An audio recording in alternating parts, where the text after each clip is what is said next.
Assalamualaikum warahmatullahi wabarakatuh. Alhamdulillah. Wassalatu wassalamu ala rasulillah Nabina Muhammadin sallallahu alaihi wasallam wa ala alihi wa sahbihi wa mawala.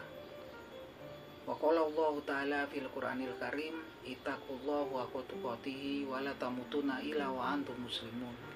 Amma ba'du. Selamat pagi para sedulur YouTube. Alhamdulillah, segala puji milik Allah Subhanahu wa Ta'ala yang hanya dengan nikmat sehat dan nikmat waktu luangnya lah kita semua bisa bertemu di kesempatan hari ini, teman-teman. Sholawat dan salam tak lupa kita lantunkan untuk Nabi Muhammad SAW beserta keluarga, para sahabat dan seluruh pengikutnya. Jadi teman-teman, seperti biasa di pagi hari ini saya pengen ngajak teman-teman, sedulur-sedulur saya, sobat-sobat saya yang sudah subscribe dan join di kanal YouTube saya ini untuk ngobrol-ngobrol santai seputaran hal-hal yang bersifat religius. Jadi teman-teman, Nabi Muhammad SAW bersabda dalam sebuah hadis yang diriwayatkan oleh Sayyidah Aisyah radhiyallahu anha yang bunyinya sebagai berikut. Bismillahirrahmanirrahim. An Asyata radhiyallahu anha qalat qala Rasulullah sallallahu alaihi wasallam inna abkhadur rajali ilallahil alatil khasim, yang artinya sebagai berikut dari Sayyidah Aisyah radhiyallahu anha berkata Nabi Muhammad sallallahu alaihi wasallam, inna afkhadur rajali ilallah, sesungguhnya Allah itu sangat memurkai seorang hamba, gitu kan. Al-alatul khasim, yaitu seorang hamba yang sukanya berdebat dan debatannya keras, lagi sengit ya, khasim, keras, al-alatul khasim. Jadi ini Allah sangat murka sekali, sangat benci dengan seorang hamba yang kemudian dia suka berdebat, debatnya keras, lagi sengit. Nah, ini teman-teman. Jadi di hadis ini kita bisa ambil hikmahnya bahwasanya Allah Subhanahu wa Ta'ala itu memurkai hamba-hambanya yang memiliki perangai tertentu, sifat-sifat tertentu. Salah satunya adalah hamba yang suka berdebat, gitu kan. Debatnya keras, lagi sengit ya. Sengit itu keras itu ya berusaha keras, gitu kan. Sengit itu artinya memang berusaha di situ untuk mengalahkan lawan bicaranya, gitu kan. Ini sangat jelas sekali ya di hadis ini bahwasanya salah satu sifat hamba Allah Subhanahu wa Ta'ala yang dibenci oleh Allah Subhanahu wa Ta'ala lah seorang hamba yang hobinya berdebat, lagi debatnya keras dan sengit.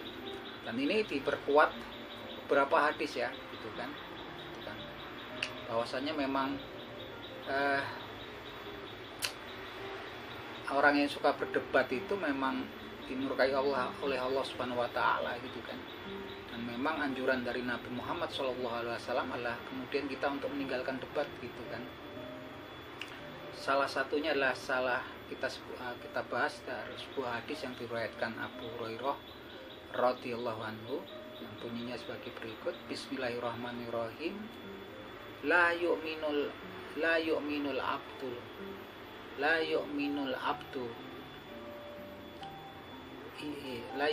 abdu immana kulahu hatta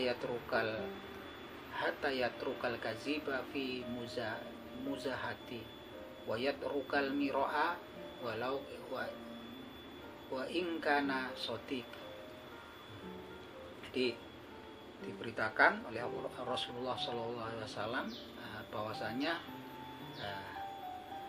la yu'minul abdu immana kulahu, enggak betul-betul seseorang itu dikatakan beriman secara keseluruhan, gitu kan, secara penuh, gitu kan, secara totalitas, kecuali hatta sampai kemudian yatrukal kaziba fi muzahati, sampai kemudian dia meninggalkan dusta dalam candaannya, itu kan. wayatrukal miro'a wa ingkana sotik, dan kemudian sampai kemudian dia meninggalkan perdebatan sekalipun dia di pihak yang benar. Nah ini kita bisa ambil hikmahnya di sini, bahwasanya seorang nggak dikatakan sepenuhnya beriman sampai kemudian dia meninggalkan candaan, gitu, meninggalkan dusta sekalipun itu dalam candaan, gitu kan. Nah ini sekalipun dalam bercanda kita juga ternyata memang dilarang ya, dilarang oleh Rasulullah SAW menyatakan kita dilarang untuk kemudian berdusta, membuat kebohongan sekedar untuk membuat orang lain tertawa, gitu kan, candaan kita tersebut. Artinya kita sekalipun dalam cuman kondisi bercanda, usahakan kita untuk berkata yang benar ya, bukan kemudian membuat kalimat-kalimat kedustaan, kebohongan. Dan yang terakhir adalah bahwasanya kemudian sampai kemudian seorang hamba itu meninggalkan debat sekalipun dia di pihak yang benar. Ini lagi-lagi ya teman-teman, enggak orang itu kemudian dikatakan sepenuhnya beriman sampai kemudian dia meninggalkan debat sekalipun dia betul, gitu kan, benar, di pihak yang benar. Nah ini artinya memang sangat, debat ini sesuatu yang memang sangat dimurkai oleh Allah Subhanahu wa taala. Sekalipun katanya itu di situ sebagai pihak yang benar, banyak kita tinggalkan, gitu kan. Anjurannya Nabi Muhammad SAW kita tinggalkan sekalipun kita di pihak yang benar. Karena debat ini kadang-kadang ya apa hasilnya, gitu kan, apalagi debat dalam masalah din, masalah agama antar sesama saudara seiman, lebih parah lagi kan kalau gitu kan teman-teman. Bahkan Nabi Muhammad SAW beliau menyatakan bahwasanya Allah SWT menjanjikan sebuah rumah di pinggiran surga bagi orang-orang yang meninggalkan debat. Dalam sebuah hadis ya, yang bunyinya sebagai berikut, Bismillahirrahmanirrahim, ana zaimun bil baiti fi robatil jannah limang tarokal miro'a wa ingkana muhqa. Aku menjamin ya sebuah rumah di pinggiran surga, gitu kan, bagi siapa yang kemudian meninggalkan debat sekalipun dia di pihak yang benar. Lagi-lagi gitu kan, hadis ini kan menjelaskan bahwasanya sampai kemudian orang yang rela meninggalkan debat sekalipun dia di pihak yang benar, Nabi Muhammad SAW menjamin, gitu kan, bahwasanya Allah Subhanahu wa taala akan memberikan rumah, gitu kan, di pinggiran surga bagi seseorang yang kemudian meninggalkan debat sekalipun dia seorang yang di pihak yang benar, gitu kan. Nah, gitu kan. Jadi memang ini luar biasa ya, dan masih banyak hadis-hadis lain yang memang kemudian menunjukkan bahwasanya debat itu ya sangat dimurkai Allah Subhanahu wa taala ya, gitu kan. Kan teman-teman, di sebuah hadis yang diriwayatkan Abu Ummamah, gitu kan, dijelaskan seorang tuh bisa kemudian tergelincir dalam suatu kesesatan, gitu kan, ketika mereka suka berdebat. Bunyinya sebagai berikut teman-teman. Bismillahirrahmanirrahim. Ma dhala qaumun ba'da huda kanu alaihi ila utul jadal. Ma dhala qaumun ba'da huda, nggak akan tersesat suatu kaum setelah mereka mendapatkan petunjuk, itu kan,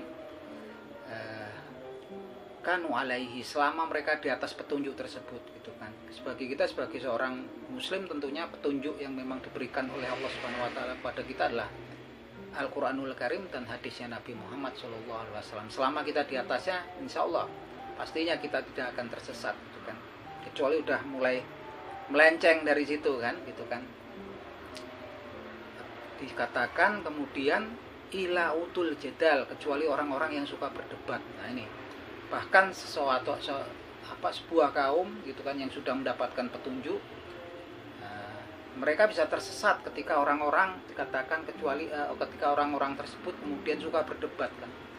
Ma dhala qaumun ba'da huda kanu alaihi ila utul jadal. Tidak akan tersesat sebuah kaum setelah mendapatkan petunjuk, selama mereka di atas petunjuk tersebut, kecuali orang-orang yang suka berdebat. Artinya dari hadis ini, perdebatan itu sepertinya juga bisa memplesetkan orang-orang yang sudah mendapatkan petunjuk ya, mendapatkan dinnya Allah Subhanahu wa taala, tapi suka berdebat. Di sini dikatakan bahwasanya di hadis tersebut mereka akan bisa menjadi orang-orang yang tersesat. Nah, luar biasa, selain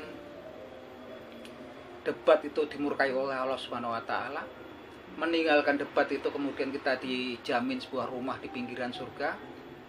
Ternyata berdebat juga bisa menyebabkan orang-orang yang mendapatkan petunjuk menjadi orang-orang yang sesat, terpeleset menjadi orang-orang yang sesat. Nauzubillah min dzalik.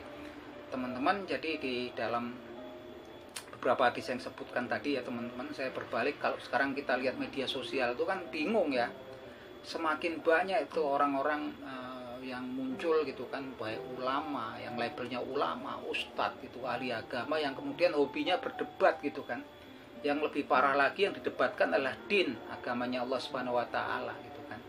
Yang nggak ada selesainya gitu kan. Teman-teman mungkin masih bahasa ingatan kita ya, masih kuat ingatan kita setahun yang lalu ada perdebatan yang sangat sengit, kuat gitu kan, di antara para orang-orang yang notabene mereka ulama gitu kan.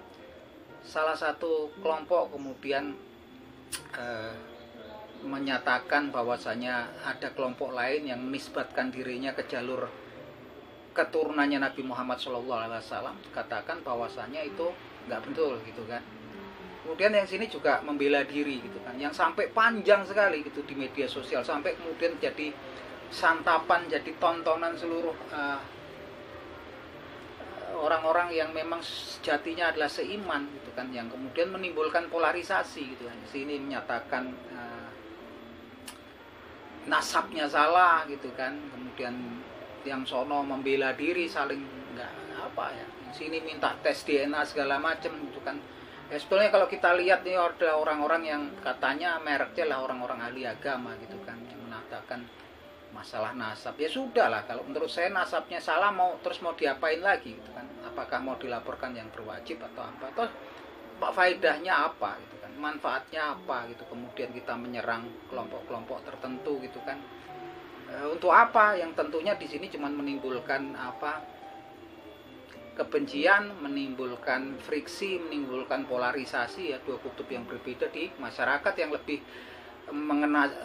mengenaskannya lagi, mereka adalah saudara-saudara kita seiman setakwa. Ya teman-teman, mungkin kalau kemudian memang itu salah, sudah diungkapkan, semua orang sudah tahu, ya sudah, kita tinggal ditingkatkan keilmu, diberikan edukasi secara keagamaan, diberikan edukasi tentang pengetahuan agama. Tentunya mereka juga tidak akan terpengaruh untuk ketika ada orang-orang tertentu yang kemudian melabeli diri mereka dengan nasab yang kemudian berhubungan dengan Nabi Muhammad SAW, yang untuk kepentingan sebagian juga kemudian menggunakannya untuk hal-hal yang memang untuk kepentingan mereka pribadi gitu kan. Tapi saya pikir itu kalau kemudian sekali dua kali nggak apa-apa, ini kita lihat hampir setahun gitu kan, gitu kan.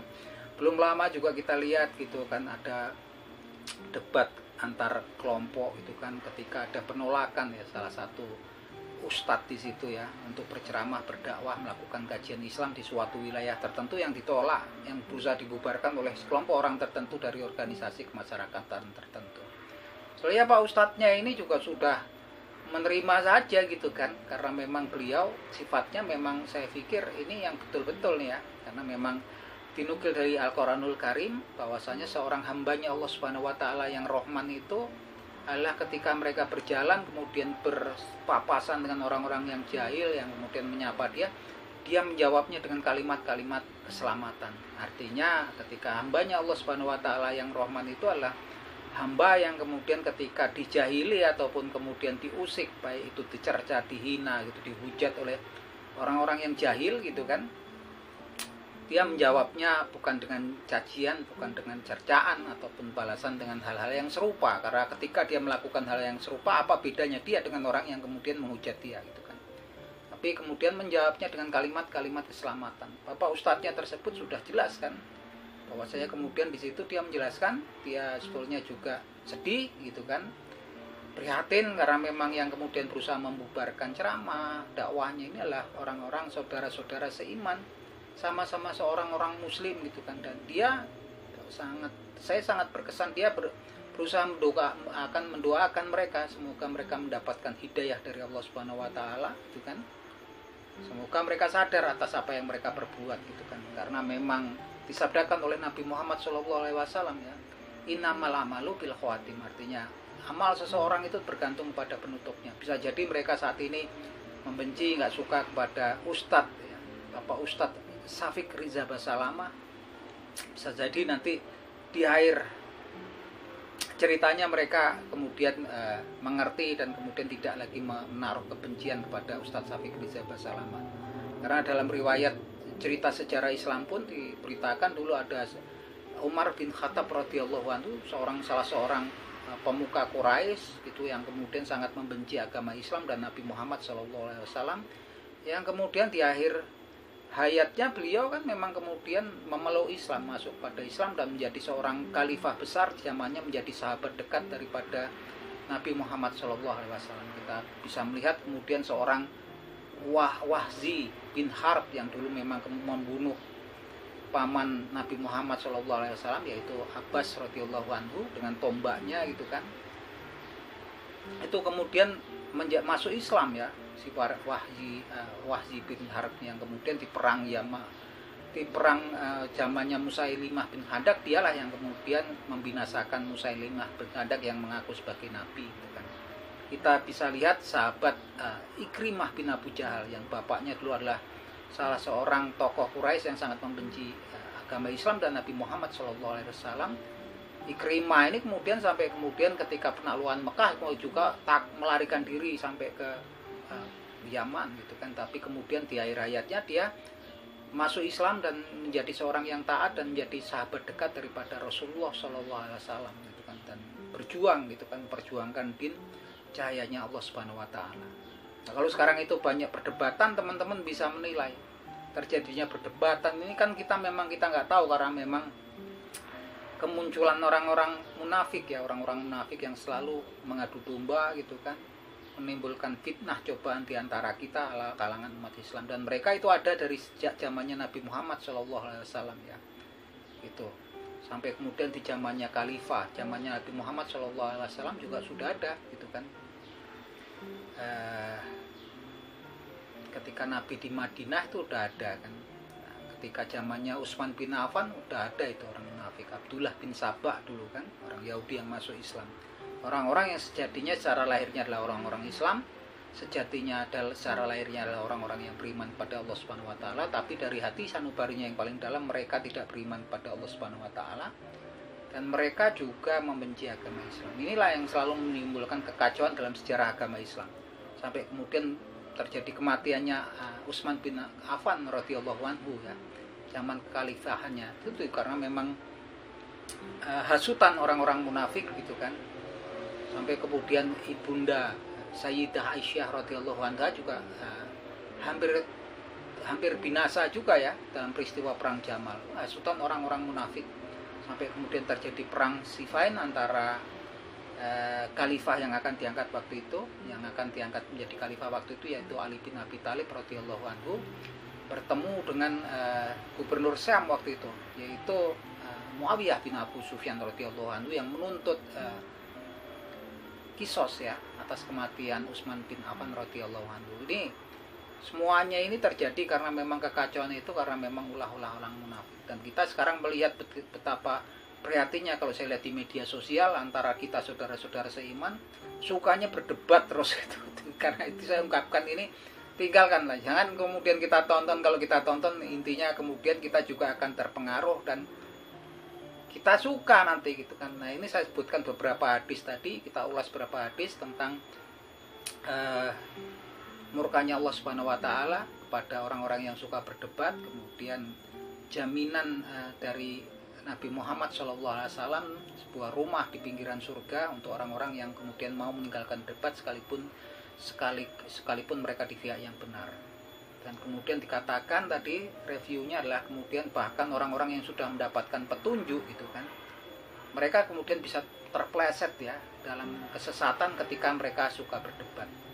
Oke teman-teman, jadi teman-teman semoga ini bermanfaat, kita mendapatkan pahala selama di bulan puasa ini dengan melakukan obrolan-obrolan tentang tanda-tanda kebesaran Allah Subhanahu wa taala. Akhir kata unzur maqala wala tangzur mangqala. Lihatlah apa yang disampaikan oleh seseorang, nggak perlu kemudian kalian melihat siapa yang menyampaikan, asalkan itu benar udah diterima itu kan. direnungi gitu kan. Akhir kata teman-teman, wabillahi taufik wal hidayah. Wassalamualaikum warahmatullahi wabarakatuh.